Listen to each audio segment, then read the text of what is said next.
but it fills me with sorrow to go over so many miseries.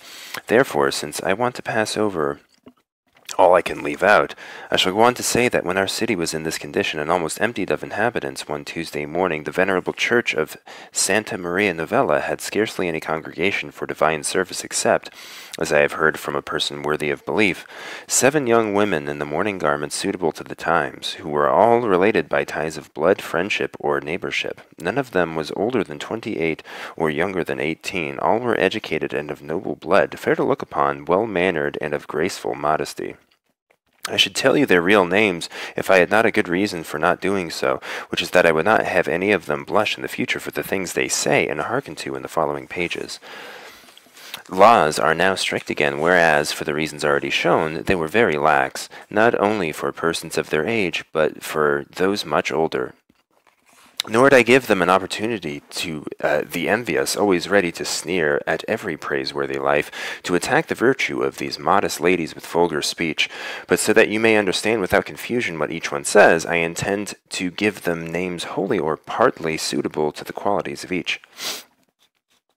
The first and eldest I shall call Pampinea, the second Fiammetta, the third Philomena, the fourth Emilia, the fifth Loretta, the sixth Neaphile, and the last Elisa, or the Virgin, for a very good reason.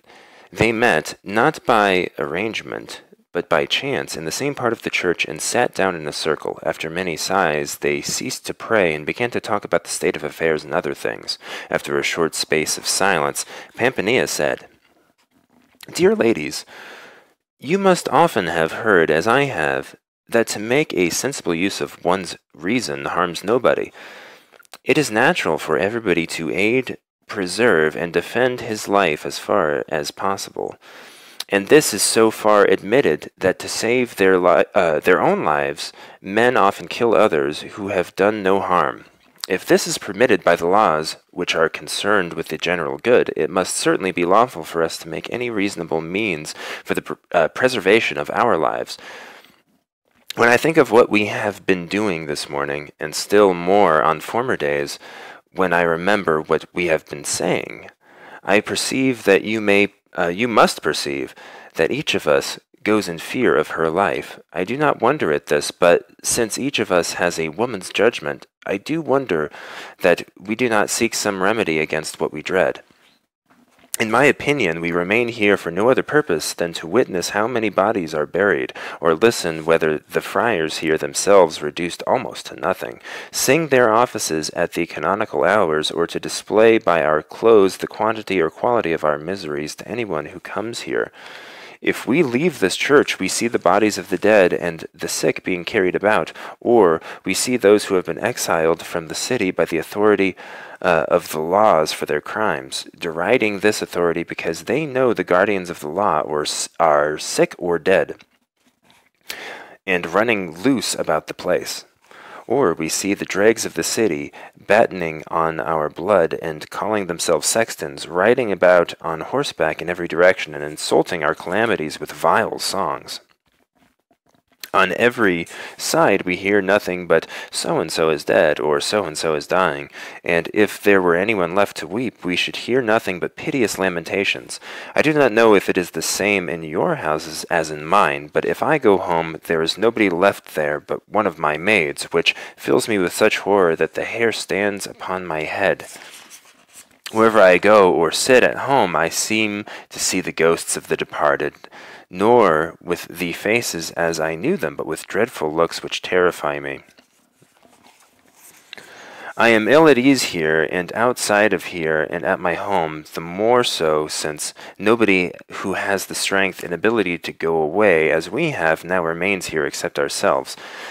The few that remain, if there are any, according to what I see and hear, do anything which gives them pleasure or pleases their appetites both day and night, whether they are alone or in company, making no distinction between right and wrong. Not only laymen, but those cloistered in convents, have broken their oaths and given themselves up to the delights of the flesh, and thus, in trying to escape the plague by doing what they please, they have become lascivious and dissolute. If this is so, and we may plainly see that it is, what are we doing here? What are we waiting for? What are we dreaming about? Are we less eager and active than other citizens in saving our lives? Are they less dear to us than to others? Or do we think that our lives are bound to our bodies with stronger chains than other people's, and so believe that we need fear nothing which might harm us? We were and are deceived. How stupid we should be to believe such a thing! We may see the plainest proofs from the number of young men and women who have died of this cruel plague. I do not know if you think as I do, but in my opinion, if we, through carelessness, do not want to fall into this calamity when we can escape it, I think we should do well to leave this town, just as many others have done and are doing. Let us avoid the wicked examples of others like death itself, and go and live virtuously in our country houses, of which each of us possesses several. There let us take what happiness and pleasure we can, without ever breaking the rules of reason in any manner. There we shall hear the birds sing, we shall see the green hills and valleys, the wheat fields rolling like a sea, and all kinds of trees. We shall see the open heavens which, although now angered against man, do not withhold from us their eternal bounties, that are so much fairer to look upon than the empty walls of our city. The air will be fresher there. We shall find a greater plenty of those things necessary to life at this time, and fewer troubles. Although the peasants are dying like the townsmen, still, since the houses and inhabitants are fewer, we shall see less of them and feel less misery. On the other hand, I believe we are not abandoning anybody here. Indeed, we can truthfully say that we are abandoned, since our relatives have either died or fled from death, and have left us alone in this calamity as if we were nothing to them. If we do what I suggest, no blame can fall upon us. If we fail to do it, the result may be pain, trouble, and perhaps death.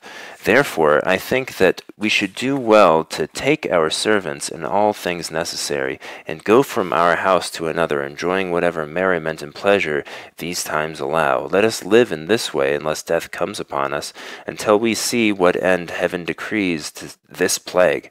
And remember that going away virtuously will not harm us so much as staying here in wickedness will harm others.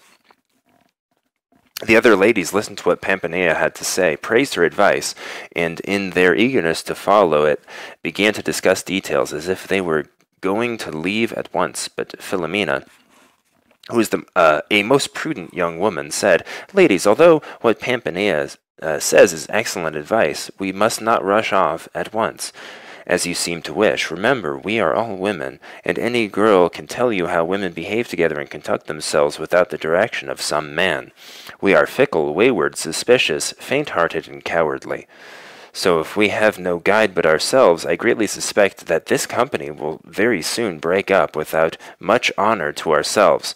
Let us settle this matter before we start." Elisa then broke in. "Indeed, men are a woman's head, and we can rarely succeed in anything without their help. But how can we find any men? Each of us knows that most of her menfolk are dead, while the others are away, we know not where, flying with their companions from the end we wish to escape. To ask strangers would be unbecoming, for if we mean to go away to save our lives, we must take care that scandal and annoyance do not follow us where we are seeking rest and amusement." While the ladies were thus arguing, 3 young men came into the church, the youngest of whom was not less than 25. They were lovers whose love could not be quenched or even cooled by the horror of the times, the loss of relatives and friends, or even fear for themselves. The first was named Pamphilo, the second Philostrato, the third Dioneo. They were pleasant, well-mannered men, and in this public calamity they sought the consolation of looking upon the ladies they loved. These ladies happened to be among our 7, while some of the others were related to one or other of the 3 men. They were sooner come into sight than the ladies saw them. Whereupon Pampanea said with a smile, "See how fortune favors our plan at once by sending us these valiant and discreet young men who will gladly act as our guides and servants if we do not refuse to accept them for such duties." Neaphile then became crimson, for she was one of the ladies beloved by one of the young men, and said, "For God's sake, Pampanea, be careful what you are saying. I know quite well that nothing but good can be said of any of them, and I am sure that they could achieve greater things than this. I also think that their company would be fitting and pleasant, not only to us, but to ladies far more beautiful and charming than we are. But it is known that to everyone that they are in love with some of us here. And so, if we take them with us, I am afraid that blame and infamy will fall upon us, through no fault of ours or theirs." Then said Philomena, "What does this matter? If I live virtuously, my conscience never pricks me, whatever people may say. God and the truth will fight for me. If these men would come with us, then indeed, as Pampanea said, fortune will be favorable to our plan of going away." The others only refrained from censuring what she said, but agreed by common consent that the men should be spoken to, told their plan, and asked if they would accompany the ladies on their expedition. Without more ado, Pampanea, who was related to one of them, arose and went towards them, where they stood looking at the ladies, saluted them cheerfully, told them the plan, and begged them in the name of all the ladies to accompany them out of pure and fraternal affection. At first the young men thought this was a jest, but when they saw the ladies were speaking seriously, they said they were willing to go.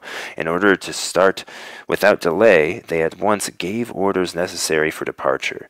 Everything necessary was made ready, and word was sent on ahead to the place they were going. At dawn next morning, which was Wednesday, the ladies, with some of their servants, and the young men, with a manservant each, left the city and set out. They had not gone more than 2 miles when they came to the first place where they were to stay. This estate was on slightly raised ground, at some distance from any main road, with many trees and plants fair to look upon. At the top of the rise was a country mansion with a large inner courtyard. It had open colonnades, galleries and rooms, all beautiful in themselves and ornamented with gay paintings. Round about were lawns and marvelous gardens and wells of cool water. There were cellars of fine wines, more suitable to wine connoisseurs than to sober and virtuous ladies. The whole house had been cleaned, the beds were prepared with rooms, and every corner was strewn with flowers of the season and fresh rushes, all of which the company beheld with no little pleasure. They all sat down to discuss plans, and Dioneo, who was the most amusing young man and full of witticisms, remarked, "Ladies, your good sense, rather than our foresight, has brought us here. I do not know what you are thinking of doing with your troubles here, but I dropped mine inside the gates of the city, and I left it with you a little time ago. Therefore, either you must make up your minds to laugh and sing and amuse yourselves with me, that is, to the extent your dignity allows, or you must let me go back to my troubles and stay in the afflicted city." Pampanea, who had driven away her woes in the same way, cheerfully replied, Dioneo,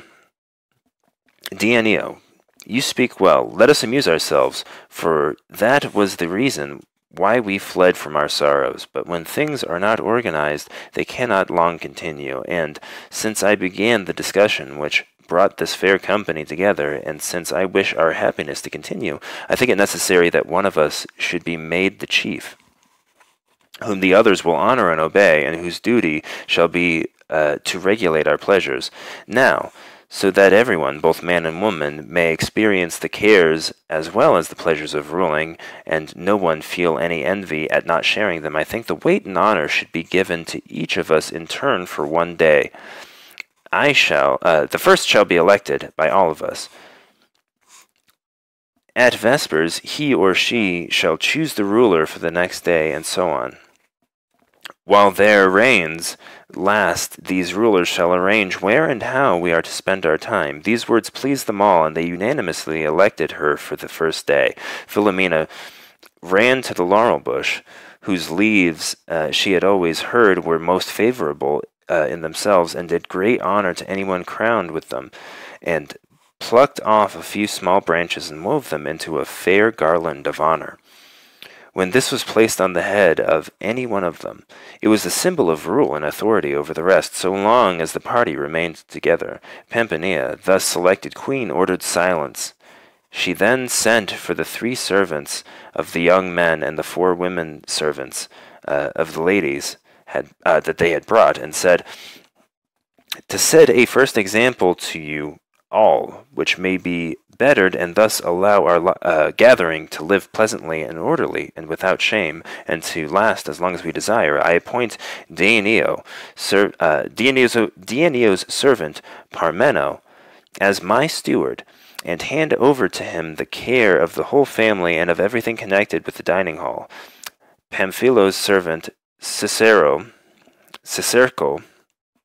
shall be our treasurer and buyer, and carry out Parmeno's instructions. Tindaro shall wait for Philostro and Dioneo and Pamphilo in their rooms, when the other 2 servants are occupied with their duties. Philomena's servant Lychisca and my own servant Mysia shall remain permanently in the kitchen and carefully prepare the food which Parmeno sends them. Loretta's Chimera and Fiametta's Stratilia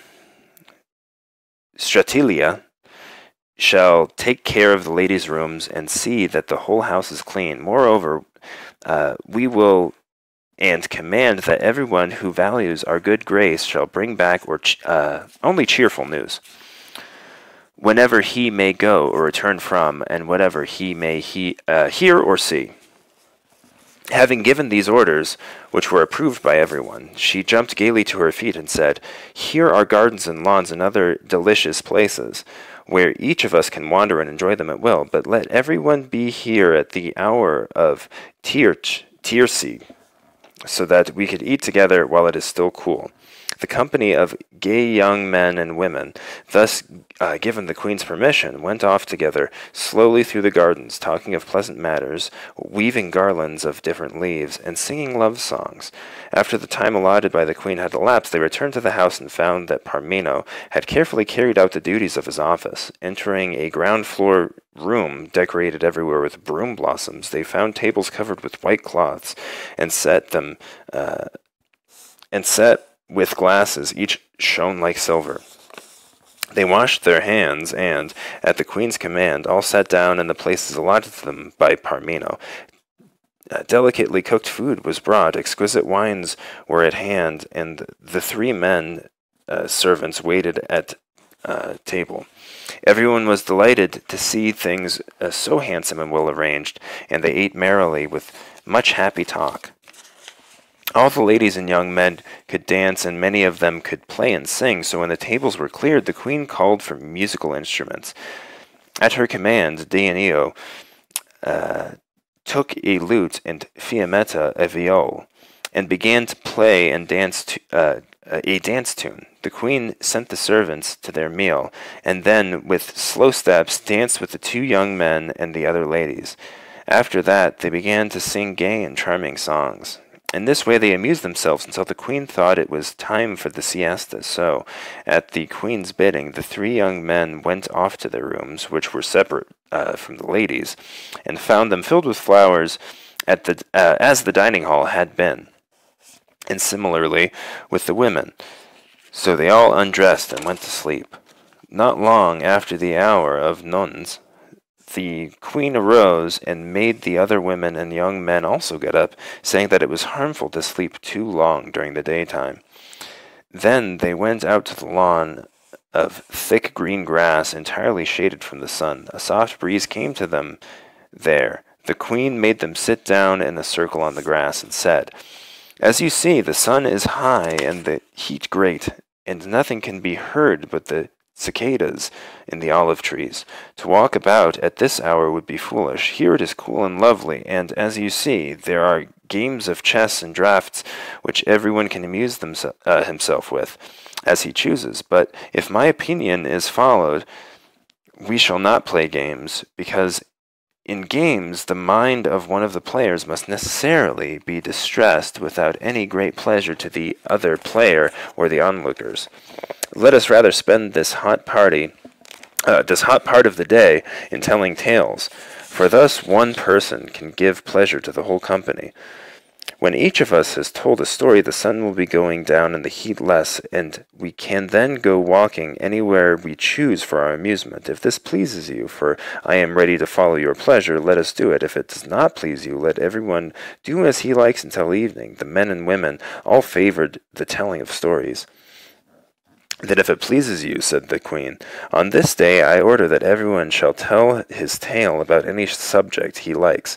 Then she turned to Pamphilo, who was seated at her right, and ordered him to begin with a tale. Hearing this command, Pamphilo at once began as follows, while all listened.